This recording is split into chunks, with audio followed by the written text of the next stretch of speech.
On April 10, 2022, a fatal act of domestic violence shocked the city of Liverpool.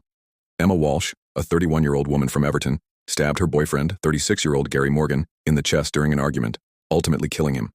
The crime was not only horrifying in its brutality, but also revealed an often overlooked reality. Men can be victims of domestic abuse too. Gary Morgan was described by his family and friends as kind, gentle, and devoted to his young daughter. From Prescott in Merseyside, Gary worked as a laborer and loved football. He had been in a relationship with Emma Walsh for about a year.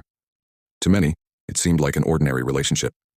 However, as investigators would later reveal, Gary had been living in fear. The couple spent the evening watching a football match and singing karaoke at a local pub, the Belmont. They returned to Emma's home on Levan Close late at night. At some point after their return, a violent argument broke out. Walsh, reportedly intoxicated, flew into a rage and stabbed Gary in the chest with a kitchen knife. Emergency services were called around midnight.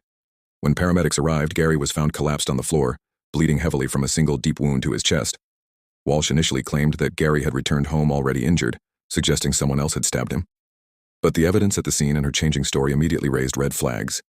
Despite emergency efforts, Gary Morgan was pronounced dead a short time later. As police launched a murder investigation, a much darker picture of Emma Walsh came to light. Friends and family told detectives that Gary had been suffering physical and emotional abuse at her hands for months. He had confided in several people that she had assaulted him on numerous occasions, and he had even been seen with visible injuries, including bruises and bite marks. In one message to a friend, Gary reportedly joked grimly, "One day, she's going to kill me." His friends and family would later say that they had encouraged him to leave the relationship, but he stayed, perhaps hoping she would change, or feeling trapped by shame and fear. Walsh was also found to have a history of violence toward previous partners. Witnesses said her mood swings became particularly dangerous when she drank, which was often. On at least one occasion before Gary's murder, she had allegedly chased him with a knife. Walsh was arrested at the scene and later charged with murder. At trial in Liverpool Crown Court in October 2022, she pleaded not guilty, claiming she had acted in self-defense. She told the court that Gary had assaulted her that night and she had grabbed a knife to protect herself. But the jury did not believe her version of events. Forensic analysis showed that Gary had been stabbed with considerable force.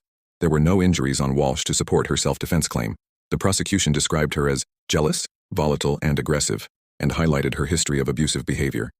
Medical experts explained that Gary's fatal injury could not have been accidental or defensive. It was deliberate and lethal.